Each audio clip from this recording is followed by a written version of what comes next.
Welcome to Security in the Fast Lane, a monthly conversation on improving security outcomes, creating a culture of security, and building subject matter expertise. Brought to you by NTT Application Security with your host, Setu Kulkarni. Joining him today is Jeremiah Grossman, founder of WhiteHat Security and current CEO and founder at Bit Discovery.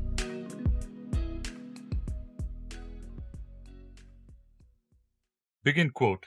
At a February 12, 2002 news briefing, the then Secretary of Defense Donald Rumsfeld explained the limitations of intelligence reports. He said there are known knowns, these are the things we know we know. We also know there are known unknowns, that is to say, we know there are some things we do not know. But there are also unknown unknowns, the ones we don't know, end quote. The article from which I'm quoting appeared in the Scientific American in September 2005, and the reason it caught my eye was because it was aptly titled, "Where the Known Meets the Unknown is Where Science Begins." Now then I chased all the links in the article and some more to find the origin of the Rumsfeldian wisdom, but also because I was captivated by the title. The fact that at the cusp of the known and the unknown is where science begins, and I think we can use that wisdom today more than ever. What I learned was that a senior engineer from NASA had told Rumsfeld about the framework before Rumsfeld actually made use of it in the famous press conference in 2002. From there, I dug up the actual NASA presentation from the NASA website that talks about the known unknown, and unknown unknown framework that they used for the return to flight space shuttle mission following the Space Shuttle Columbia disaster. So why am I so obsessed with this? It's because when I read the NASA presentation, it hit home with its simple explanation of their strategy to deal with a program that was laden with risk, especially after the Columbia disaster. I'll attach the presentation as well as all the links I went through to the show notes. And when you do take a look at the presentation, in a glance, you'll be able to translate it to what we do for a living in security today. In summary, the presentation is a strategy to manage risk. In today's episode, I hope to dig deeper into the risk management aspects or the known unknowns of application security. With my guest, I'll explore the cusp of the knowns and the unknowns to find those unmet needs that we have as an industry today and for which we need solutions.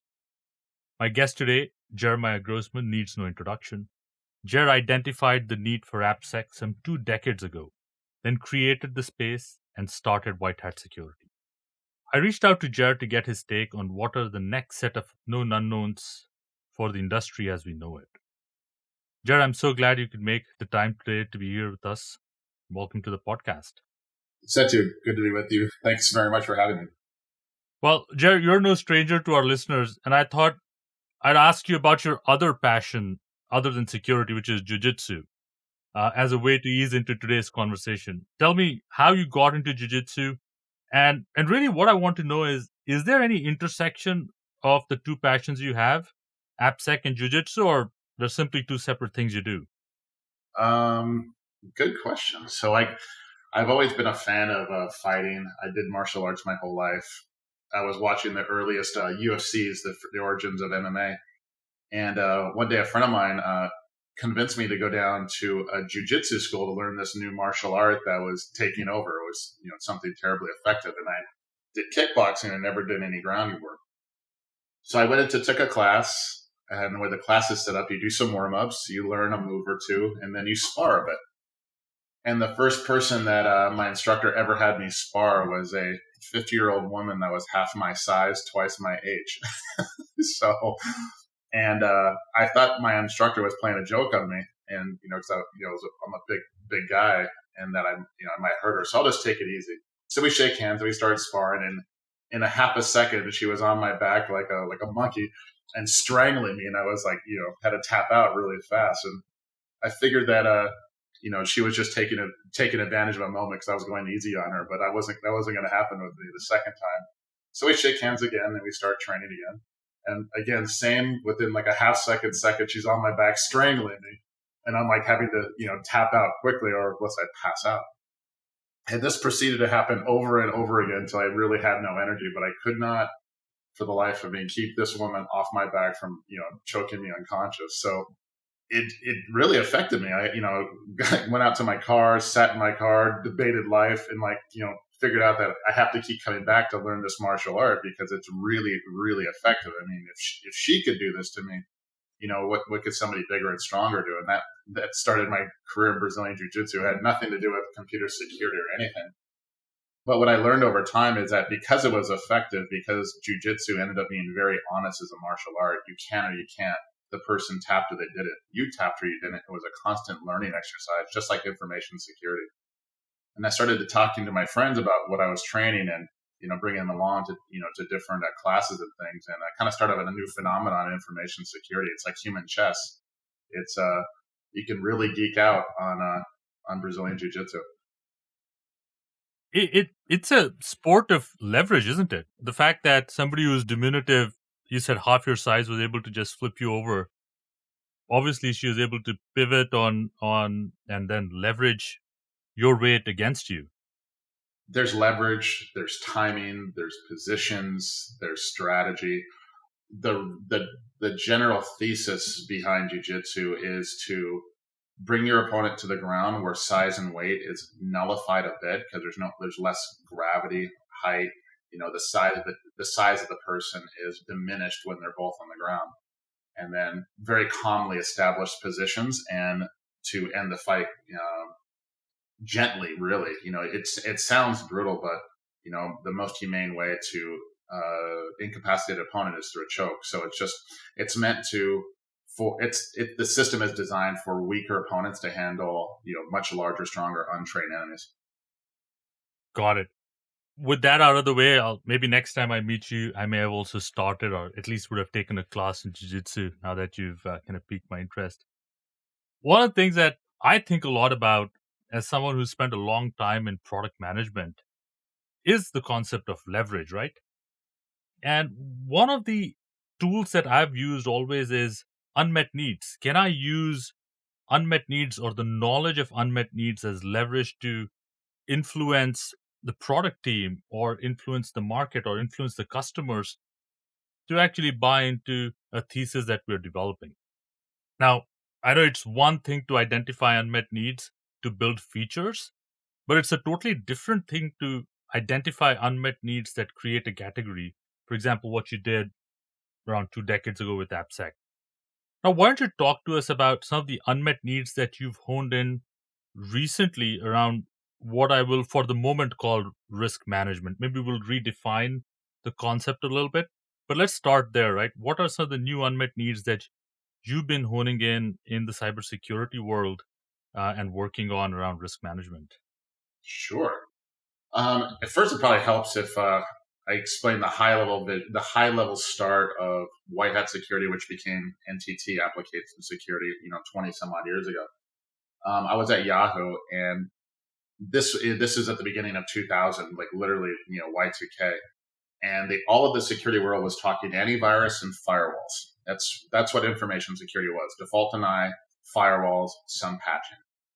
And me with my browser, everybody was putting a website up and poking a hole in their firewalls for port 80 and 443, and putting software on there that made sites like Yahoo and Hotmail and all the darlings that we know today. And me with my web browser and a few command line tools, I was able to break into anything I wanted with what we call SQL injection, just different remote executions on the server and bypass all the firewalls. So that created a category called application security because no amount of firewalling, no amount of network security was going to solve the application security problem. So the world needed application security. And I started WhiteHat with the idea that websites have vulnerabilities. We just don't know where they are. And there's lots of websites, so we have to scale it. So WhiteHat became the symbiosis of people, process, and technology. How do you make hacking an assembly line process and go very, very broadly? And so the risk management there, the risk was that the adversary, the attackers, were going to break into our websites using cross-site scripting, SQL injection, CSRF, and 50 other things. And that we had to find those vulnerabilities first and get them closed before they eventually exploited them. So that was the risk management part. How do we do that as efficiently as possible? Then after running WhiteHat for many, many years, the other problem, the newer problem came up is that, WhiteHat and others became very good at what they did, but we needed to scale up. We needed to scan or assess all of the company's websites. And so they go like, we need you to scan and assess all of it. And we're like, great, please give us the list. Fact of the matter is, no companies, no organizations had a list of all their websites, let alone all their publicly facing assets in general. And we tried to build the technology to do it. Many other customers, independents, and other companies did it, and everybody failed. It's a deceptively hard problem just to find all of the websites that a company has, and we can talk about that. But the risk of that one is that the attacker might find an asset and exploit it that you didn't even know you owned. And this was the case in point of Equifax when they got hacked. It's not that so much that they didn't patch the flaw that ended up getting Equifax hacked, is that they didn't even know the website was there, that they owned it. It wasn't part of their vulnerability management. So, for the next, phase of my career in information security was to solve that very, very large problem, attack surface management. When you think about attack surface management, though, is it then correct to assume that attack surface management is not really limited to websites, right? Because if you take a step back, attack surface as we know it today is websites, is APIs, which are again a new form factor for applications today, but then also extending this to all the applications we download on our phone and the OT, IoT devices out there. So what really is kind of under the umbrella of attack surface and attack surface management then? It's a very broad statement. You're right. It's websites, mail servers, DNS servers, database servers, and IoT devices, and you can put cloud and third-party applications under that, but it's massive. And online, we're tracking about 5.5 billion publicly facing things online that are some number of those. So it's rather large and still growing fast. So the definition is you take it from an external attacker's point of view. There's an attacker targeting your company. What are all the external points of entry that the attacker could go through? It could be a website, could be a mail server, could be an API, but that is the attack surface. It's all from the perspective of the adversary. What can they touch? What can they interact with? What can they conceivably break into? That's your attack surface. Right. And if I were to put this in context of kind of defense in depth principles, this almost seems like an activity that you'd as an organization would have to do upfront, or at least at some point to baseline, and then continuously perform this activity to make sure the baseline is always updated. So all your controls across the defense in depth spectrum are updated and accurate and applicable. Is that how you see it as well? That you've got to start somewhere, you've got to baseline, and once you baseline, you need to make sure that your attack surface is continuously updated. You've got a new baseline every ever so often. What can I say? Wholeheartedly, yes. I'm betting big on this one that this is something everybody should do. That's something that everybody should have done already. If you read any security standard, any single one of them, you ask any security expert that's been around for a while, what they think. How do you start a security program? Step number one, what are you protecting? What are your assets? Step two, what is it worth? Step three, where are you vulnerable? That's the 1, 2, 3. And information security somehow got away with, or it got away from them, all the attack surface that was out there. We're swiping credit cards on GoDaddy and Amazon and launching websites before security could catch up to do anything with them. But everybody needs to do this. It's foundational to everything. How do you do effective vulnerability management when you don't know all the assets? How do you do digital forensics when you don't know the assets? How do you do anything if you don't know what it is that you're protecting? So that was a big enough problem. I saw that no one had this down. Not the largest companies, not the mid-size, not the smallest companies. No one had this down. And it was a large enough problem where I thought, you know what, I think I want to give this a try. A lot of people have tried and failed at it, but I think I got a better tech. Let me pull on that thread a little bit more, because I think there's a question there. So if it is such a kind of basic need and easy to understand need, right? How are you going to secure what you don't know? You've got to know what you have. Why is it then it's taken us so long to even kind of recognize the need for determining what your attack surface is? Obviously, kind of makes sense, right? Logically, when you talk about risk management, the first thing you want to know is where is your risk? And when you ask that question, you want to know what your inventory of assets is. Very logical when we have a conversation. But then why do you think, or why in your mind has the industry at large not kind of caught up to the idea as much as we would have liked it to? I think it was they had no other choice. What in researching the solutions for attack surface management and what it would take to do it well, it is by far the hardest technological problem I've come across. If you think about it, the attack surface of an organization will span multiple different IP ranges and different domain names, brands, subsidiaries, cloud providers, third-party service providers, different software stacks. We talk about IoT devices and mobile apps. It's big, it's growing, it's disorganized.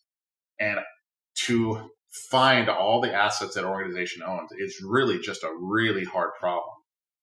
The way most start trying to solve this problem is they get a little bit of seed data from an organization, an IP range, a domain name, a company name, or as many as they can find. And they start trying to scour that network or the internet looking for everything owned by that organization.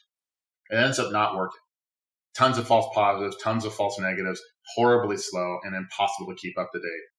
All the same challenges that, early application security vulnerability management had. What made the company that I have now, BitDiscovery, different is that we said, okay, why don't we just, have the audacious idea? Why don't we just download as much of the internet as possible? Visit every host name, every IP address, and find out what's there, and have the entire body of the internet locally. That way, we can query the local database of the internet, so to speak, everything that Google doesn't have, and surface everything a company has. It's a lot more upfront work, but the results are better. So I think the information security industry had to get along without it by doing the best they could with what they can see, because the technology to do attack surface management just wasn't there. Now that's not the case. Got it. Maybe that's a good jumping off point to some use cases. One of the first use cases that came to mind as you were kind of talking about this was the developer use case. I know there are a few more use cases I want to talk to you about, but from a developer's point of view, today there's a lot of sovereignty that a developer has, right? The developer is full stack. The developer has access to the back-end systems, the databases. The developer is also kind of configuring cloud systems and potentially pushing stuff out to production servers, albeit with some controls, right? So is there kind of a use case here for attack surface management that assists the developer in ensuring that every time there's a new quote unquote asset or a website or a digital asset that they put out there, it gets updated in the baseline? So I know it's kind of a different point of view from a developer standpoint, but is there a developer angle here before we kind of get into the security angle? I think so. Let's say you look at any one publicly facing website that's highly trafficked. There's some n number of systems behind it that more or less could be identical that are serving that one website. And not all of that software can be identical. So looking at the attack surface, you'll see each and every web server that you're interacting with that might redirect. So just analyzing the application security of a singular website, what's the website running? What are the third-party web widgets? What's the software stack, the web server, the application server, the version information, and how is it changing all the time? And to be able to provide that enterprise-wide to a development group, they actually can start to see the consistency of the landscape that they've built or are responsible for. That would just be one easy way to look at it. Yeah. So more like dare I use the term bill of materials, and always up-to-date bill of materials for everything that you put out there. Now, let's pivot that conversation to the other side of the fence, which is security, right? At the end of the day, the buck still stops with the security team. The developers and the business may put out all the code and all the applications and all the systems they need to support the business. But when it comes to securing those assets, the buck really stops with the security team. So from a security team's point of view, from an information security architect's point of view, how does attack surface management fit into the scheme of things on that side? Is it a control, or is it a procedure, a policy? What is it? I don't know if it's a control. It actually is the foundational data for all the controls that they might have. For instance, I need to know where my systems are. Are they in this country or another country for legal or data regulatory purposes? Physically, where are they? What are they running? Are they running Apache, Nginx, IIS? Are they up to date in terms of patches? Are they by corporate standard? All the things in vulnerability management. Are we scanning everything? So all those things, just to understand the landscape, and the attack surface is changing all the time. So it's usually just to keep up. And then, the one that's been coming up a lot is we have late breaking, high profile vulnerabilities where there may or may not be, 0 days running around. There's an emergency patch. Well, these systems are so vast. Where am I running said technology where I have to patch? If I have 100,000, 1,000,000 systems, I need to be able to quickly isolate where I need to deploy these patches with as fast as humanly possible. So it's not only like, broadly speaking, as part of just the fundamental security program, it's for emergency response, or, those are some of the major use cases. So IT patch management is really what you're kind of honing in on. From a security point of view, one, being able to get a lay of the land for all the entire universe of the digital ecosystem that you're managing, but then also when there is credible information around vulnerable subsystems and you need to deploy a patch, you can hone in on the most critical assets that need to be patched first, and then build out a program of work to go ahead and patch your entire system, so to say. Exactly right. I mean, a pen test, as one example, is meant to simulate the attacker targeting a company and seeing if they can get in or not. If the attacker or the company isn't aware of all the assets, is the pen test results even valid because they didn't look at all the systems? A vulnerability management program, by definition, is supposed to take into account all the assets. If it doesn't have good ASM, good attack service management part of it, is it really a vulnerability management program? Or otherwise, it's just a bad measure? Those are the big questions. I think that's an interesting kind of takeaway for all our listeners today, because I'm sure all listeners today have a vulnerability management program, an application security program, and a general security program in place. And if the basic question of attack surface management has not been answered, then the overall efficacy in the real world of these programs is a big question mark. Because you've addressed what you know, right? You know the known knowns, so to say. You know all the systems that you deployed or somebody deployed and documented, and you've deployed a program that meets the needs or addresses the security needs of those systems that you know about. But really, your program should be able to deal with the uncertainty of all the systems that have been deployed before you or without your knowledge. So that's really where this whole idea of ASM upfront in the program to baseline and then continuous ASM updates kind of makes sense as a part of your security program in general. There's this interesting correlation between attack surface management and application vulnerability management. So when we find vulnerabilities in websites, we can never be sure we've found them all. But WhiteHat and NTT Security, I should say, has a symbiosis between people, process, and technology to find as many of the vulnerabilities as possible. Still can't claim them all because that's unknowable. It's the same in attack surface management, that we have to do the best job we can to find every single asset. We can never prove that we found every single one, but we can do a much better job than we did. It'd be kind of like we're just going to do scan only in a inauthenticated state, and whatever we find, we find. Well, that's, great. You found some vulnerabilities, but that's not a vulnerability management program. And that's the case for attack surface management. Just having a few websites in the system, a few networks, that's not good enough. So this is how we get better overall. We don't want the adversary to hack into a system we didn't even know we own. That's embarrassing. Yeah, and if you extend that thought for a second, as businesses grow, and all of us have been in this position where we have to integrate with a new company, or we're acquiring a new asset, or we've got into a technology partnership with a vendor in the adjacent space. My point here is that your attack surface also grows as your business grows with the network effect you have by having more partners.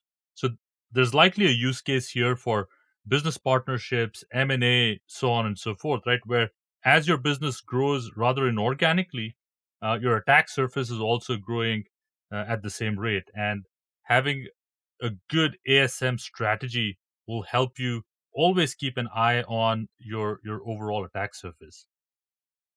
Exactly right.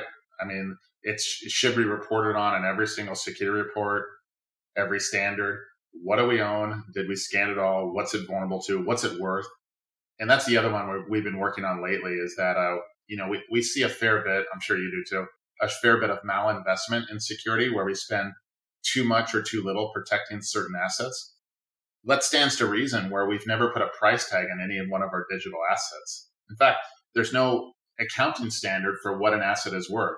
So how can we, not only do we not know the assets exist that we're meant to protect, we don't know and can't know right now what they're worth to have appropriate level of security investment. So if you look across the industry and how information security is budgeted, we spend the most on firewalls, followed by host patching, and then last on application security, where we know all the value of all the IT environment is in the software, followed by the host and the network. So this is why we have our budgeting exactly backwards, because we haven't priced anything. Absolutely. Now that we've kind of spoken about the developer use case, the security use case, we spoke quite a bit about the IT management use case and the M&A business partnership use case. I have a kind of interesting thought that I want to kind of lay out on the table here. As people, right, as individuals, I think we also have an attack surface that we need to manage as we are participating in this digital world, right? Every time I get onto a website or onto my phone on an app, I'm putting myself out there, right? I've become a part of the attack surface, and everything around me is the attack surface that I need to manage. Very similar to when I step out, I look to the left, look to the right before I cross the road, because that's all an area of vulnerability for me. So, have you thought about personal attack surface management? Is there something that we need to start thinking about on those lines as well? Yeah, I think that's where we get into patch fatigue. Like, let's say I have a phone, you have your phone, you have your iWatch, you have your laptop, maybe you have an iPad. In your house, you have N number of IoT devices, and then on the apps on all those devices, it increases the attack surface. Then there's routers in my car. I had to patch my car the other day, and the amount of software and patching in my life just keeps going up. I'm not sure that on any given day we're all patched. We're suffering patch fatigue, and I don't think we've really suffered the consequences of that yet. I think it's the calamity is ahead of us, not behind us. Very similar to how ransomware is ravaging right now, where we didn't back up everything. The internal networks got unwieldy. We didn't really take security seriously. We didn't have the backups, and ransomware giving us a really bad time. I think we're going to suffer the same thing on an individual level, where we're going to have so much software, so many systems, and it's not going to be, the average home now is like, like you have to be an IT admin to manage the next home when the kids want to watch Netflix, and you have to configure this and that. So I think it's coming. We haven't suffered the consequences yet, but it's coming. I think you're right. The word that you used is a calamity in the making, right? Not knowing what our personal attack surface is, and the fact that ransomware is now as easy as a service, right? It's ransomware as a service. Now, I think it's a calamity in the making. Right now, the ransomware will lock down a business by encrypting everything inside, including the backups. Take it a few years forward. What happens if, in some world, I'm not saying this is possible right now, but it ransomware, it encrypted everything in my house, all my local devices, my phone, the backups in my house, and locked down the network. Everybody's working from home. And if you lock down my digital life at my home, then I can't work. Then the house doesn't operate. I could imagine that future. Absolutely, right? One of the things I keep saying is in security and in IT generally, especially as ISVs, we need to start thinking about our customers, which is at the end of the day us, right? How does all the work that we do in security at the end of the day benefit the end user, the customer's customer, so to say? And I think this conversation around personal attack surface management combined with all the perils of things like ransomware and ransomware as a service, I agree, are just a calamity waiting to happen. And it's interesting, but it's a fascinating area because right now, if you ask any expert, yourself, me, what should a business do to secure themselves? We might have very different answers, but we'd have some good ideas and the things that they should do for the average business, large or small, that can get more secure. If the average consumer asks me that question, what should I buy? What should I do? The best I could tell them is two-factor auth, or multi-factor auth, and patch, and those seem to be insignificant or solutions. So right now, the consumer space is not well served, but it will need to be. Absolutely. Jared, before I conclude today, let me kind of pull on that for a little bit longer, right? As an individual, you've been in the cybersecurity space for long enough, right? More than half your life. Now, as an individual, as a consumer, as a customer, but also a very security aware customer, is there one or two things that you do on a daily basis as you are online interacting with applications, interacting with digital systems, something that you do out of habit to keep yourself secure, something that's easy but often not done? Um, my, because of my, I guess, high profile nature, I get, targeted quite heavily. So my security routine has to be a little bit more involved than the other person might endure. But the one thing I'll share is that I tend not to use password managers. I think the average person should use password managers because they should have a different one per user. But I don't trust the software and password managers. So I don't like keeping my passwords on my computer, so to speak. So my passwords are more or less, they're digital, but they're copy paste form on a flat text file on an encrypted USB drive that I'll then plug in when I need it to remove my attack surface, and I'll do it that way. So I'll have hundreds of passwords that are not, they never get interacted with software, so to speak, and they're only available for a brief period of time. And then because life is uncertain these days, the other thing I'll recommend to people is, because I've had to deal with it with other family members, when friends or family pass away, a lot of times their pictures, photos, bank accounts, social media accounts, and all those things are locked behind a password, and it's very hard to get access to them. So, printing out your passwords periodically, putting them in a safety deposit box, giving them to a close friend is something that I have done and that I would recommend other people do as well. All right. On that note, let me do a quick recap of our conversation today. Jared, feel free to kind of chime in if you think I've missed something out. What we spoke about today was really started off as a risk management conversation. When we double clicked in that, we kind of discovered that there is a latent need and requirement for attack surface management, monitoring and management. The idea that how can you secure everything when you don't know what everything is? So the idea of baselining your attack surface and then constantly renewing that baseline is important. From a use case point of view, there are 3 or 4 things that kind of we talked about.